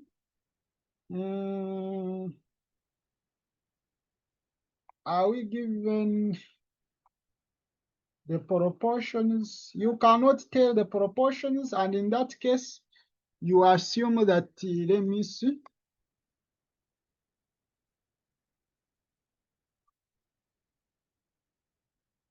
Okay, let me see.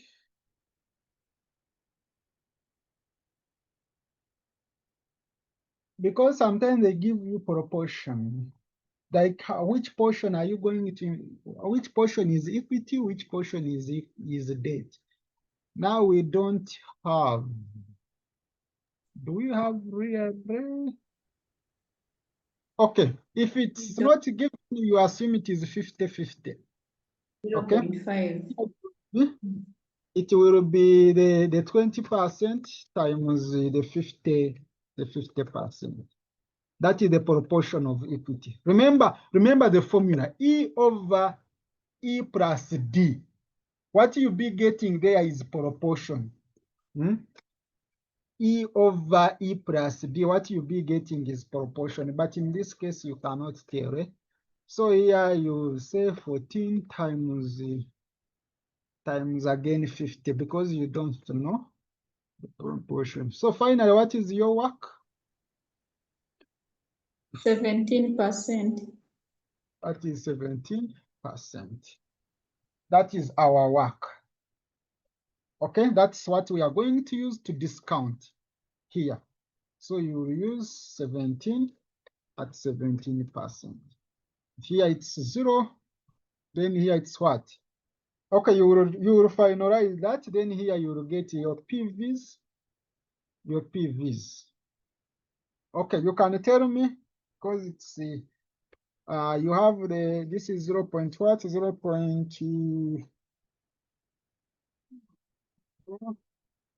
.1 divided by what? Okay, so this is 0 .2. You have the table, I think, with the question paper. Just copy. This is use the first table because you're looking at one period. So 17 in year 1, it's 855.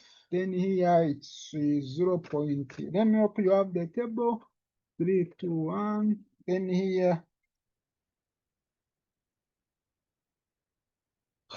Then here it's what?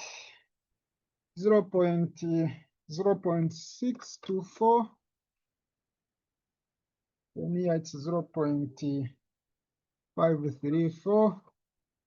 Then here it's 0.456. Then here it's 0.339. Okay. So that's our present value. Since that is our present value, sorry, since this is our discount factor, we can get our present value by multiplying. You get your net cash flow times the discount factor. Times the discount factor.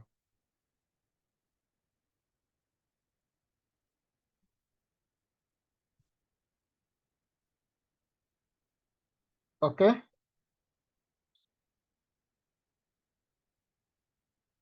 And that's what I have. So, how? Is this 0? No, it's 1. Okay, so finally, what is our NPV? Our NPV is what? Remember, we are using NPV technique, and to get NPV, I can simply add sum of all these on since I'm using the computer. So here I have negative. I don't know whether you have negative. This is a negative. So for you, do you have a negative? Okay. So that's what I have. You also do the same. You look at now, you evaluate the investment in Kenya. The evaluation of investment in Kenya. Okay. Okay, let's look at the evaluation of investment in Kenya. And what are they telling us? They are telling us that the expansion to Kenya will involve a takeover of Sky Sugar Limited, SSL, a company that has been in operation since July 2005. SSL is not listed on the stock exchange, making its valuation difficult, but the shareholders of BSL have been quoted 450 million Kenyan shillings to acquire 100% of the equity holding of SSL. So this is what, if you're to acquire or to take over this company SSL, then you will pay this money. Okay. Upon acquisition, now you acquired. Now it means that this will be part of your initial cost. This one, it will be part of your initial outlay. Okay. BSL will immediately incur additional costs. Now you're going to incur additional cost of 100 million Kenyan shillings. Still, this is part of your initial outlay. And Kenyan shillings 60 million towards acquisition of modern production machines. Still, this is also part of your this is still part of your sorry, let me see.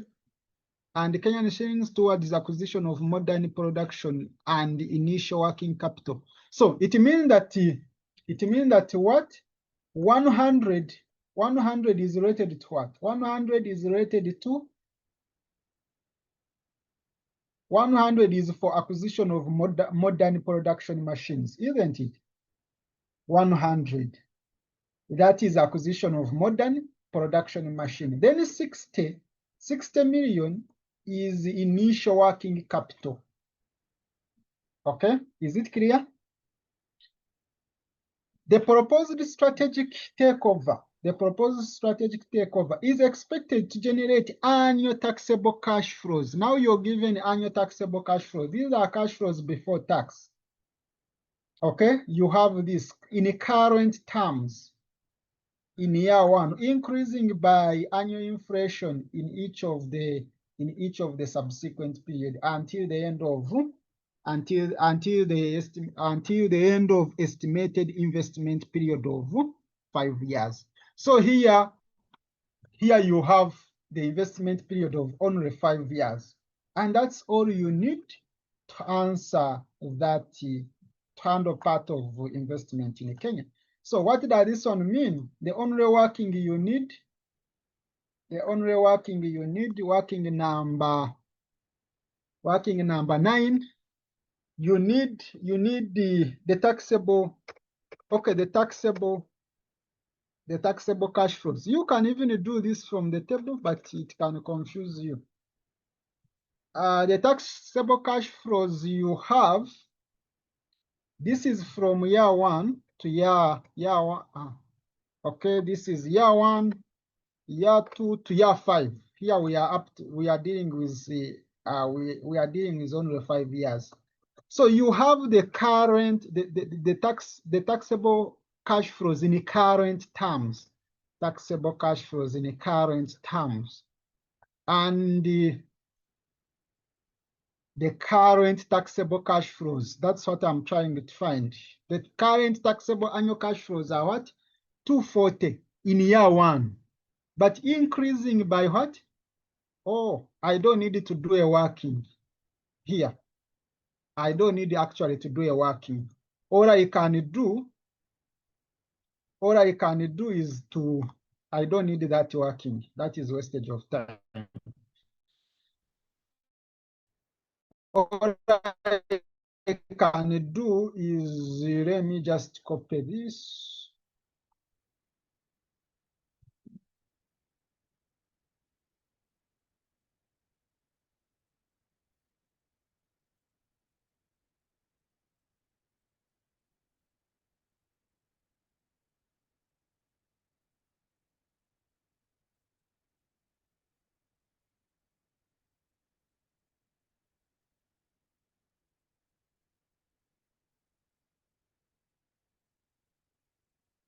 Okay, can you hear me?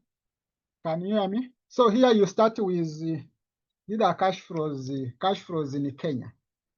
Okay, so you have the taxable. Colleagues, can you hear me? Yes, we can. We Okay, can hear you. taxable cash flows. We have in year one it is 240. Then in year two, what will happen? How are you going to get the figures in year two? How are you going to get the figure in year two, year three, and what? Year four? They told us that the annual taxable cash flow of 240 million in current terms in year one. Remember, in year one, we don't have inflation. Inflation commences in year two. However much the figure is in current terms, it will remain the way it is. But effective year two, there is inflation. And they told us that our cash flow, this 240, is going to increase by the annual inflation rate in each of the subsequent years. Remember, in Kenya, the inflation rate is 8%. So what does that one mean? It means that here you will simply be getting the 1.08, sorry, 1.08 times this. Even here I get this times 1.08. I am increasing. Then here, this figure times 1.08. Even here, I have 5 the last year. This figure times 1.08. And that's all. Then after that, what else? You don't have any other inflow. You simply get the tax. The tax at what? In Kenya, the tax is at 30% as well. So you subject this to you get 30% times this. You get 30% times this figure. Then you do the same 30% times this figure. That is your tax. That is your tax. Okay. Then what else? What else? What else? You can get now the after cash flows after tax, cash flows after tax by simply getting what you get this. Okay, that what you do like this. These are my cash flows after tax. Remember, these cash flows are in Kenyan shillings. Okay, these are my cash flows after tax. From that, what do? You look at other things like quoted price, the quoted price, because you're going to pay. This is like the money you paid to acquire the other company. What was the name of the company? S what? That's what you pay. You paid how much? You paid in year 0, the time you acquired, you paid 450. Please, let me hope you have the question. I'm copying from the question. It's here. This is what you paid to acquire 100%. You paid 450. Then other additional costs you have upon acquisition, you incurred other additional costs. Like what? Like the cost you incurred to acquire the modern machine, the cost you incurred as your working capital. But working capital, you can do the working. Okay. Then here, modern machine, it was you incurred 100. But for working capital, yes, in year 0, it's 60. It's 60. But how are you going to get for other years? How are you going to get for other years? If you understood how we go to the other one, you can be in a position as well to pass this. In other years, the movement will be just because of the movement will be just because of inflation. Because of inflation. So what do you do? Like the way we did, I don't know whether like the way we did this one. Yeah, like the way we did this one. Like the way we really did this one. It's the same way. It's the same way. Like, okay. Working capital in Kenya. Working capital in Kenya. In Kenya. You simply first get here. You're looking at year 0 to year 0 to year 5. Year 0 to year 5.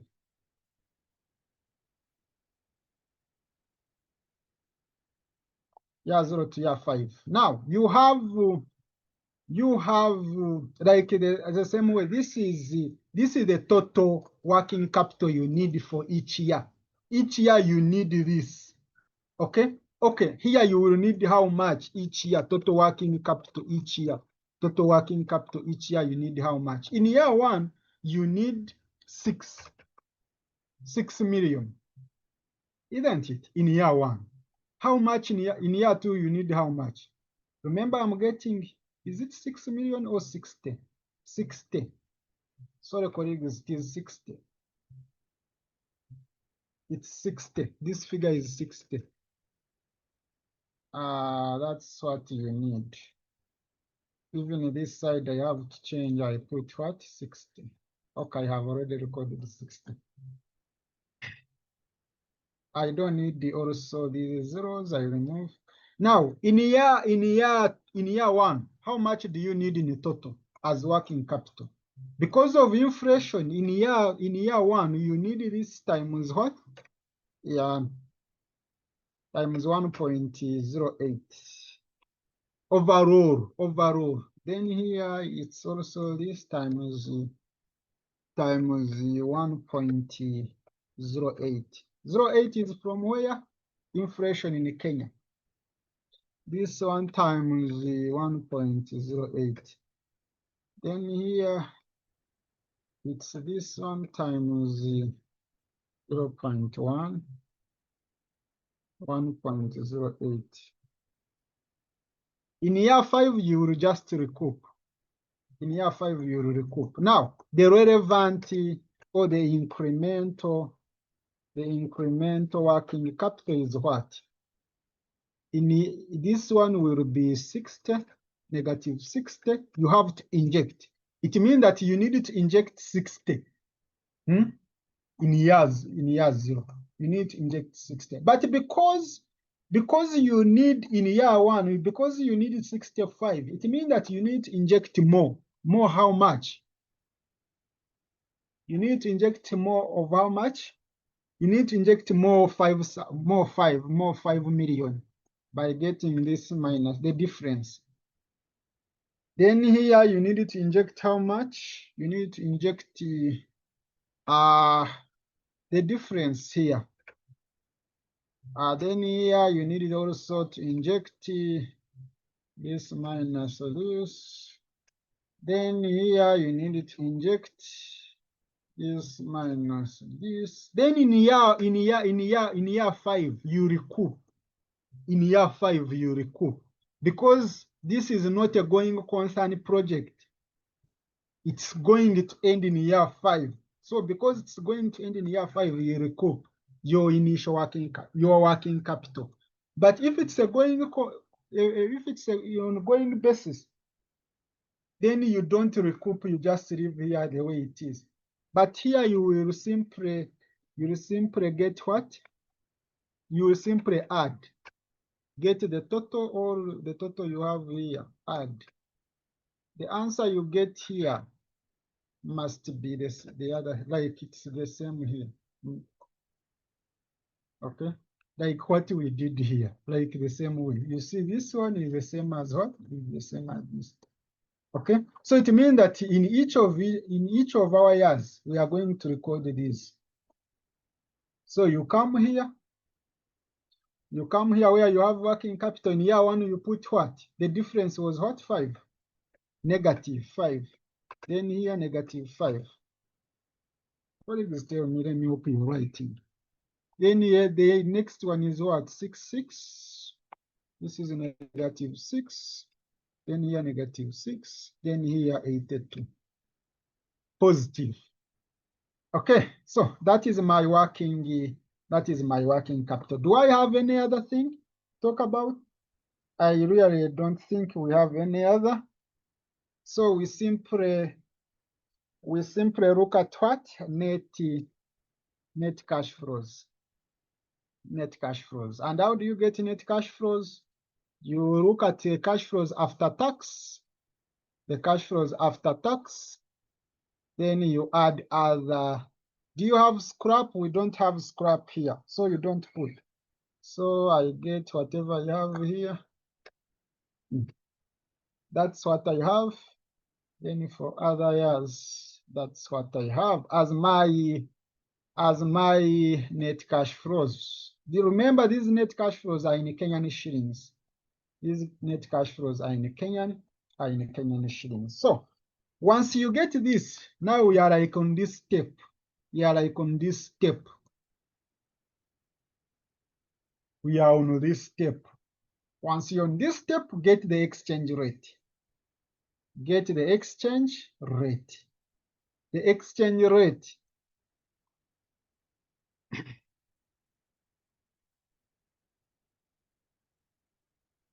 What I will do, the exchange rate in Kenya, exchange rate in Kenya, the exchange rate for our Kenya, in Kenya. So what I will do here, I don't waste time here. You see what we did here. Here you are wasting time. Here you are wasting time. Here you're wasting time. What you do, you can do this in a table. Because you know the inflation rate in Kenya, you get 1.1 plus the inflation rate in Kenya, which is 8%. So here I have 1.08 divided by the inflation rate in Uganda. 1 plus 0.5, 1 plus 5% is 1.05. So I will be, for every year, I will be making the adjustment of this. What do I mean? Now, I come this side. I want the exchange rate, the exchange rate. Now, the exchange rate in year zero, the exchange rate will be what?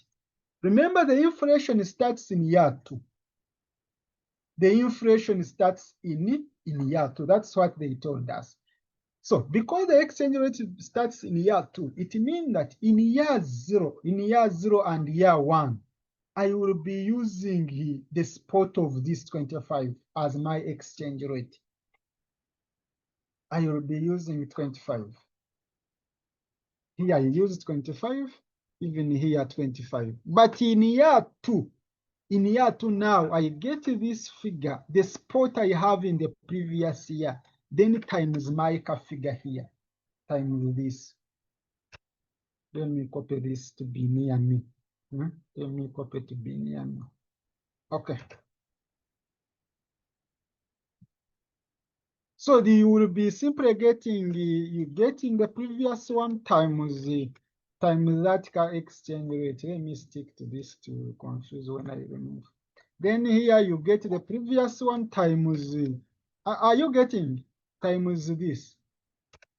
Then you get this, the previous one times this. You can do in the table without doing a working. So if I round off to 2 decimal points, those are my exchange rates. So the net cash flows in UGX, I multiply. I simply get this times this. You simply multiply. So these ones I can put them in a whole number.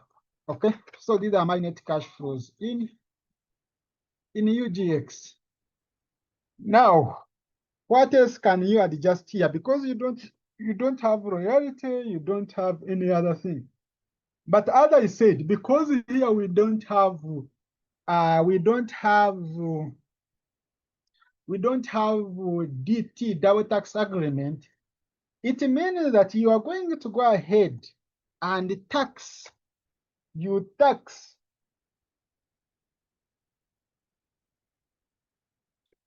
get tax on contribution because you don't have DTN. You go ahead and get tax on those contribution at 30%, the one in Uganda. So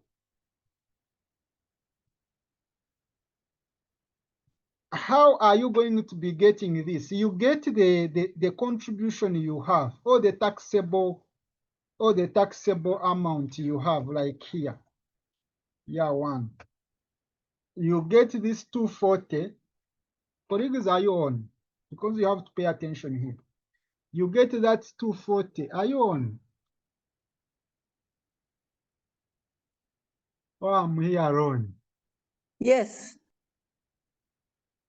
You get that 240 times the exchange rate. You first convert into Ugandan shilling. Here you have converted. Now you have the amount. Then times the rate, the tax rate, the 30%.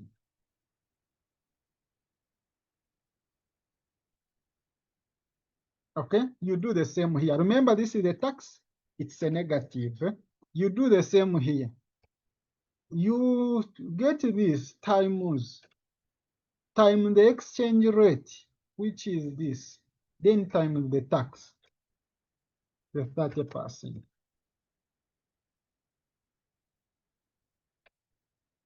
Then you do the same here. This one times the exchange rate. You first convert, then times the 30%. And then here you also do the same. This times the exchange rate. Where is our exchange rate? Times the 30%. Then finally you do the same here. This times the exchange rate. Then times the 30%. The 30%, that is the tax rate in Uganda. So you see, for this one, we didn't do it, like we didn't do that. Why? Because there was a double tax agreement. There was a double tax agreement. You don't tax that income again. Maybe if the rate is lower. If the rate is lower, if the rate in DRC, if I told the rate in DRC was lower, we could do tax these taxable cash flows at a difference. The difference between 30 and 25, then you put them here. But because already the rate is higher, there you cannot. And already there is a double tax agreement, so you don't do that. You don't tax. You don't do this. You don't do this. You do this if there is no double tax agreement. Okay. Do we have any other? We don't have. So finally, the net. These are finally. You can say the cash flows. The cash flows from Uganda, from Kenya. From Kenya. In UGX. Then here you get net cash flows. The one you should subject to get PV. Net cash flows in shillings in UGX. We are getting this one minus the taxes. Okay, you get what you have as cash flows from Kenya in Uganda shilling, then you add. Like we are really repeating these things here. Here, you get what you have here, the cash flows in UGX, then plus whatever you have, or minus whatever you have down. Okay, so that is net cash flows in the UGX. So finally, you subject your PV here, the discount factor, the discount factor at 17%. You have them. You have them, so you can. This one is up to year 5. So finally, my present values are what? You multiply, you get this times times. Okay, so these are my PVs. These are my PVs. I go ahead and get any PV. Now, for this investment is what? So you add all this. That is my, it's also a negative.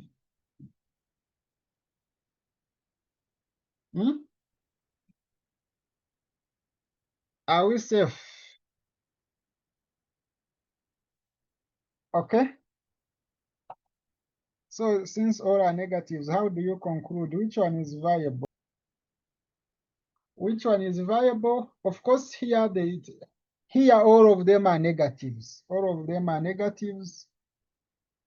And whenever you get a negative NPV, that project or that investment is not financially viable. All these investments are not the one in DRC and also the one in Kenya. All of them are not financially viable. Okay, but just that at the end, let me see what they said. If you were to go ahead and choose, you choose the one that gives you at least a better option. But all of them should be rejected, because all of them should be rejected in a way that they are not viable. They will reduce the value. They will not add anything to the what? To the wealth of the existing shareholders. Okay. So that's all. Other things you read through